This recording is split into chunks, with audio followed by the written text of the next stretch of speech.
এখন দেন চতুর্থ শ্রেণীর 137 পৃষ্ঠার অঙ্কের অর্থাৎ পরিমাপের অঙ্ক এবং সময়ের অঙ্ক ছাড়ার পর আমরা যে 138 পৃষ্ঠার উপাত্ত সংগ্রহ বিন্যস্তকরণ এই অধ্যায়ে আলোচনা করব, তোমাদের সামনে উপস্থাপন করবো। দেখো অঙ্কগুলো তারা আমাদের চ্যানেলটি আগে দেখোনি, আজ প্রথম দেখছো, তাদেরকে অনুরোধ করবো আগে চ্যানেলের আগের ভিডিওগুলো একটু দেখে আসতে এবং আমাদের চ্যানেলটিকে লাইক কমেন্ট এবং শেয়ার করতে। ভিডিওটা যদি একটু বড় হয় তাও তোমরা একটু ধৈর্য ধরে দেখবে, কারণ তোমরা যদি প্রাইভেট করতে তাহলে 1 ঘন্টা সেখানে বসে থাকতে, যাতে আসতে সময় 2 ঘন্টা সময় নষ্ট হতো। একটা অধ্যায় আমরা পুরো ভিডিওটা একটা ভিডিওতে শেষ করে দেওয়ার চেষ্টা করবো, সুতরাং একটু ভিডিওটা ধৈর্য ধরে দেখবে। আমরা এখানে দেখো কিছু গাড়ির বাসের ছবি দিয়েছে, দেখো উপাত্ত সংগ্রহ বিন্যস্তকরণ। এখানে কিছু বাস, কার, একটা সিএনজি। এখান থেকে তোমরা আগের ক্লাসে জানো 5টি করে সংখ্যার এখানে আমরা একটা সরাসরি অঙ্কে চলে যাচ্ছি। দেখো এখানে বলছে আমরা টেলিসিনের সাহায্যে যানবাহনের সংখ্যাকে প্রকাশ করতে চাই, চলো ডান পাশের সারণীটি পূরণ করি। বাইসাইকেল আছে এখানে দিয়ে দিছে 3টা। আমরা কার আছে কয়টা দেখবো, যে কার আছে কয়টা, কার আছে দেখি কয়টা গুণ কার আছে, দেখো গুণে গুণে খালি বসাবা কার আছে কয়টা, 1টা 2টা, 2টা দেখছো, 3টা 4টা 5টা, তাহলে কার আছে 5টা। তাহলে সেই 5টা কি করে বসাবো, দেখো 5টা বসানোর নিয়ম তোমরা আগেই জানো, তারপরে আমি আরেকবার বলছি। দেখো কার বসানোর নিয়ম হলো 5টা মানে 1টা 2টা 3টা 4টা আর আরেকটা এই যেভাবে কেটে দেবো, তাহলে 5টা মানে হয়ে গেল। দেখছো 4টা দাগ, তারপরে একটা কেটে দেবো। তারপরে আমরা দেখো মোটর সাইকেল বসানোর সংখ্যাটা আমরা দেখি, মোটর সাইকেল কিনবো। মোটর সাইকেল কোনো 1টা মোটর সাইকেল, এটা সাইকেল, 2টা মোটর সাইকেল, 3টা মোটর সাইকেল, 4টা মোটর সাইকেল, 5টা মোটর সাইকেল, 6টা মোটর সাইকেল, তাহলে 6টা মোটর সাইকেল পাইলাম। আমরা দেখো 6টা মোটর সাইকেল দাগ দেবো। 6টা মোটর সাইকেল কিভাবে দাগ দেবো, 1 2 3 4 আর এই যে একটা 5টা হয়ে গেল, 5টা খুঁজে গেল, আর এই যে একটা আমরা দিলাম, 6টা হয়ে গেল। এবার আমরা দেখো বাস, বাস কটা দেখতে পাচ্ছ, বাস তো বড় জিনিস তোমরা দেখতে পাচ্ছ ভালোভাবে, 1 2 3, 3টা বাস। তাহলে আমরা 3টা বাস দেখলাম, 3টা বাস মানে 3টা দাগ। আমি তোমাদের বই পূরণ করে দিচ্ছি, তোমরা এভাবে যদি আসে তাহলে অবশ্যই খাতা করতে হবে এভাবে সকেটে। তারপরে দেখো বাসের পরে আসছে সিএনজি, সিএনজি কটা দেখো, সিএনজি এই যে তোমরা অবশ্যই চেনো, সিএনজি একটা, সিএনজি হলো একটা, একটা দেখছো। তাহলে আমাদের এই যে প্রথম ছকটা আমাদের পূরণ হয়ে গেল। দ্বিতীয় ছকটা দেখা বলছে বাইসাইকেল আছে কয়টা, একটা পূরণ করে দিচ্ছে 3টা। তারপরে কার আছে কয়টা, এই যে দেখতে পাচ্ছ 5টা। তারপরে মোটরসাইকেল আছে কয়টা, 6টা। বাস আছে কয়টা দেখো, 3টা। সিএনজি আছে কয়টা দেখো, একটা। তাহলে আমরা সবগুলা যোগ করলাম, 5 আর 3 যোগ করলে 8, 8 আর 6 যোগ করলে 14, 14 আর 3 যোগ করলে কত বলো, 14 আর 3 যোগ করলে কত, 17, 17 আর 1 18। তাহলে মোট আমার আসছে কত দেখো, 18টা হয়ে গেল। এখন প্রশ্ন করছে কেবল, দেখো কোন ধরনের যানবাহনের বেশি ব্যবহৃত হয়, কোন ধরনের যানবাহন বেশি ব্যবহৃত হয় দেখো। তারপর এই যে লাইনের ভিতরে সবচেয়ে বেশি আছে কি, মোটর সাইকেল, তাই না? তাহলে আমরা 1 নম্বর প্রশ্নে লিখবো যে কোন ধরনের যানবাহন বেশি ব্যবহৃত হয়। 1 নম্বরে আমরা লিখলাম দেখো মোটর সাইকেল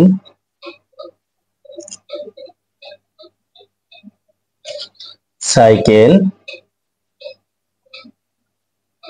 বেশি ব্যবহৃত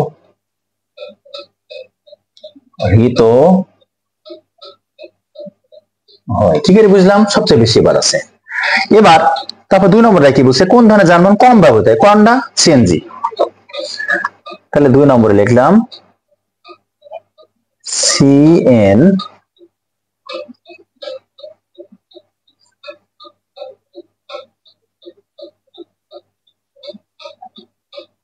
সিএনজি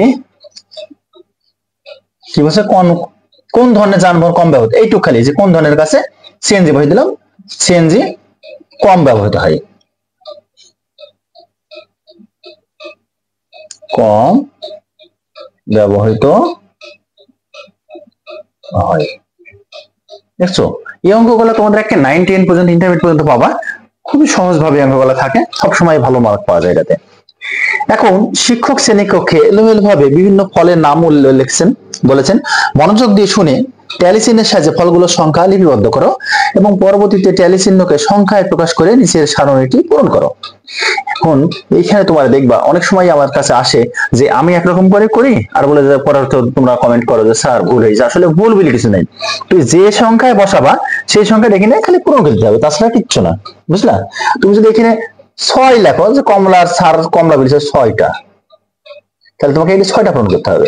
1 2 3 4, মানে এইখানে তোমার সংখ্যা তোমাকে বুঝাই নিচ্ছে যে কোনো সংখ্যা তুমি ধরতে পারো, যে কোনো সংখ্যা দিলে সেই ডিসিমাল পূরণ করতে হবে।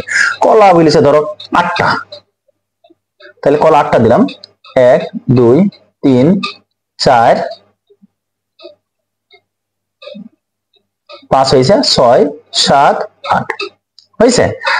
আপেল দিলাম আমি ধরো 7টা, তাহলে 7টা পূরণ করবো। 1 2 3 4 5, 5টা হয়েছে, সরি এখানে 5টা 6 7। তাহলে তোমরা বুঝতেই পারছো যে এখানে শুধু খালি সংখ্যাগুলো ব্যবহার হয়েছে কিভাবে বলো? সংখ্যাগুলো ব্যবহার হয়েছে শুধু তোমার নিজস্ব ইচ্ছা অনুসারে তুমি যে কোনো সংখ্যা বসাতে পারো, সেই দিক শুধু খালি এখানে পূরণ করতে এবং দেখা যাবে, কোনো নির্দিষ্ট ফিক্সড মান নাই। সুতরাং এক একজনের এক এক রকম উত্তর আসতে পারে, এতে আতঙ্কিত হবে না। তারপরে পেয়ারা, পেয়ারা বলেছে কটা? আমরা 10টা দিলাম, তাহলে 10টা পূরণ করি। তাহলে প্রথমে 5টার একটা এই যে 5টা হয়ে গেল, 4 দিয়ে পর একটা দাগ, 1 2 3 4, আবার 4 দিয়ে পরে 5টার একটা দাগ, তাহলে হয়ে গেল 10টা। আমরা এবার যোগ করি, 10 এর সাথে 17, 17 আর 0 এর সাথে 7, 7 আর 8 15, 15 আর 6 কত? 15 আর 6 হলে 21, 21 এর 1 হাতে আছে 2, 2 আর 1 3, মোট আমরা পাইলাম 3। এই যে এখানে দাগ দিয়ে এইভাবে দেওয়ার অর্থ হলো এখানে কোনো সংখ্যা বসানো যাবে না। শিক্ষার্থীর সংখ্যা দিচ্ছে কত? 6। রবিবারে অনুপস্থিত শিক্ষার্থীর সংখ্যা দিচ্ছে 6, সোমবারে অনুপস্থিত শিক্ষার্থী দিচ্ছে 4, মঙ্গলবার দিচ্ছে 2, বুধবারে সবাই স্কুলে আসতে হবে, বুধবারে 0, বৃহস্পতিবারে 8 জন, মোট হলে 20 জন শিক্ষার্থী।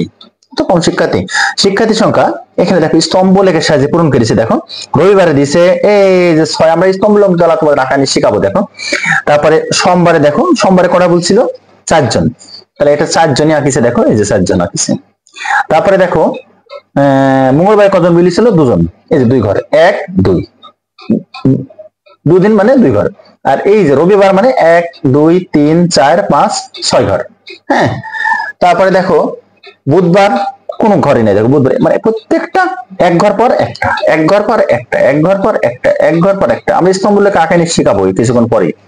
তারপরে বুধবারে কিছু নাই, বুধবার ফাঁকা বসেছে। বৃহস্পতিবারে দেখো কটা আছে? বৃহস্পতিবারে ছিল হলে 8টা, তাহলে 8 ঘর গেছে, 1 2 3 4 5 6 7 8। তাহলে এটা একটা স্তম্ভলেখ। স্তম্ভলেখটির শিরোনাম কি? স্তম্ভলেখটির শিরোনাম এই যে দিয়ে আসতে, ক শাখায় অনুপস্থিত শিক্ষার্থীর সংখ্যা, এটা হলো স্তম্ভলেখের শিরোনাম। তাহলে স্তম্ভলেখের শিরোনাম কি? দেখো আমরা দেখলাম ক শাখায় অনুপস্থিত শিক্ষার্থীর সংখ্যা, খা স্কেলের 1 দাগ কতজন শিক্ষার্থী প্রবেশ করেছে? 1 দাগ, মানে খাড়া স্কেলে যে দিয়েছে খাড়া, খাড়া ভাবে 1 দাগে করা। দেখো এইখানে ছিল কয়জন? 6 জন, রবিবারে ছিল হলো 6 অনুপস্থিত, তাহলে 1 ঘর মানে এইখান থেকে এটুকে কটা? 1, এখান থেকে এটুকে কত? 2, আর এক ঘর 1, মানে প্রত্যেকটা 1 ঘর 1 দাগ সমান কত হয়েছে? 1। কোন দিন সবচেয়ে বেশি শিক্ষার্থী অনুপস্থিত ছিল? বলো, কোন দিন সবচেয়ে বেশি শিক্ষার্থী অনুপস্থিত ছিল? বৃহস্পতিবারে। কয়টা? 8টা। কোন দিন সকল শিক্ষার্থী উপস্থিত ছিল? কোন দিন? এই যে বুধবারে, কোনো অনুপস্থিত ছিল না। তাহলে এটা আমরা দেখতে পাচ্ছি একবারে এখানে দেখো সব উত্তর বলে একবারে আমি করে দিচ্ছি। ক শাখায় অনুপস্থিত শিক্ষার্থীর সংখ্যা মানে শিরোনামটা, আর 1 ঘর সমান 1 জন। 3 নম্বরে হলে বৃহস্পতিবার সবচেয়ে বেশি অনুপস্থিত ছিল, আর সবচেয়ে উপস্থিত ছিল কোনো শিক্ষার্থী অনুপস্থিত ছিল না বুধবারে। দেখছো 4 নম্বরটার উত্তর হলে কোন দিন সকল শিক্ষার্থী উপস্থিত ছিল, সেটা উত্তর কত? বুধবারে, মানে কেউই অনুপস্থিত ছিল না। আমরা এখানে 140 নম্বরের এই যে সফটওয়্যার, এই যে এটার উত্তর আমরা এখান থেকে তোমাদের এখানে দিয়ে দিয়েছি। দেখো পূরণ করে দেখো, বলছে যে বাঘ পছন্দ করে 9 জন, হাতি পছন্দ করে 11 জন, জলহস্তি পছন্দ করে 4 জন, সিংহ পছন্দ করে 7 জন, চিতাবাঘ পছন্দ করে 3 জন, মোট হলো 34 জন। তাহলে এই যে নিচের দিকে প্রাণীর নাম লিখতে হবে, আর এই পাশে যেটা লিখতে হবে সেটি হলো কি? শিক্ষার্থীর সংখ্যা। এই পাশে লিখতে হবে কি? শিক্ষার্থীর সংখ্যা, আর এই পাশে লিখতে হবে কি? প্রাণীর নাম। তাহলে এই পাশে এইখানে আমি লিখলাম শিক্ষার্থীর সংখ্যা, এইখানে লিখলাম কি? শিক্ষার্থীর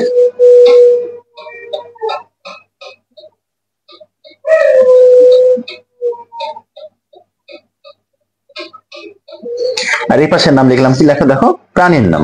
হলো, এই পাশে প্রাণী দিলাম, এই পাশে শিক্ষার্থীর সংখ্যা। তাহলে এখানে 0, এখানে 5, এখানে 10। আর শিরোনামটা কি হবে বলো? শিরোনামটা হবে, এখানে শিরোনামটা হবে কি দেখো, এখানে শিরোনামটা বলছে কিভাবে কতজন শিক্ষার্থীরা, এখানে দেখো স্তম্ভটি সম্পন্ন করতে হবে। আনুভূমিক অক্ষের নিচে প্রাণীর নাম, উলম্ব অক্ষের নিচে শিক্ষার্থীর সংখ্যা। এই যে আমরা শিক্ষার্থীর সংখ্যা লিখেছি, এখানে প্রাণীর নাম লেখা আছে। আর এবার স্তম্ভটির নাম দিই শিক্ষার্থীদের প্রিয় প্রাণী, শিক্ষার্থীদের প্রিয় স্তম্ভ চিত্রটির নাম দিই শিক্ষার্থীদের প্রিয় প্রাণী। এই যে 8 নম্বরে বলছেন। তাহলে এখানে আমি নাম দিলাম শিক্ষার্থীদের প্রিয় প্রাণী, শিক্ষার্থীদের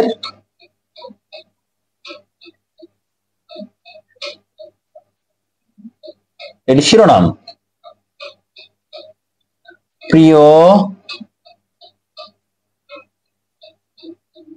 প্রাণী।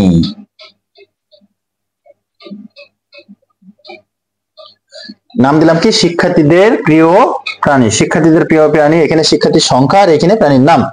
এবার এই নিচে সবগুলো আমরা পূরণ করবো। দেখেন এই যে বাঁকা বাঁকা বাঁকা করে এভাবে পূরণ করবো।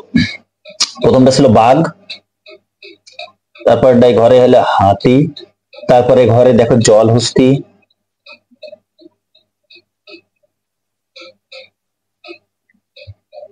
তারপরে ঘরে দেখো সিংহ, তারপরে ঘরে কত চিতাবাঘ, এক ঘর পরপর। তাহলে বাঘ আছে কি দেখো, বাঘ আছে কয় ঘর, বাঘ আছে এই পর্যন্ত হলে 10, তাহলে বাঘ আছে 9 পর্যন্ত। এবার হাতি আছে কয় পর্যন্ত বলো, 11। হাতি আছে কটা, 11টা। তাহলে সেই দিক চলে যাবে কত দূর পর্যন্ত, হাতির ঘর এই যে হাতি চলে যাবে এই পর্যন্ত, 11 পর্যন্ত, এই পর্যন্ত 10। তাহলে 11 মানে 1 2 3 4 5 6 7 8 9 10 11। তো এইগুলাতে চিত্রটা একটু আলাদা, আসলে এটা একটা ইত্তেদায়ীর বই, তোমাদের আতঙ্কিত হওয়ার কিছু নাই, কারণ ইত্তেদায়ী এটা এভাবে রুল দিয়ে সুন্দর করে রং করে দেবে তোমরা। তারপর দেখো জলহস্তি আছে 4 জন, জলহস্তি 4, তাহলে 1 1 2 3 4, 4 জন পছন্দ করে। জলহস্তি চেনো তোমরা? যারা চিনে থাকো তারা কমেন্টে একটু জানাবো যে জলহস্তি আমরা চিনি। এবার সুন্দর করে রুল দিয়ে তোমরা এভাবে রুল ব্যবহার করবে, রুল দিয়ে আঁকিয়ে দিবা। তারপরে দেখো জলহস্তি সিংহ পছন্দ করে 7 জন, 7 জন বলো, 1 2 3 1 2 3 4 5 6 7। এই পর্যন্ত আমরা এটা পুরোপুরি রং করে দেব।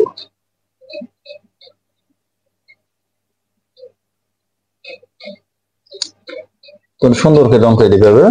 তারপরে দেখো চিতাবাঘ পছন্দ করে 3 জন, চিতাবাঘ পছন্দ করে 3 জন, 3 জন দেখো 1 2 3।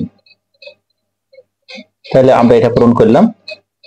আমরা এর পরবর্তীতে ভিডিওতে অনুসরণের অংশটা ছাড়বো।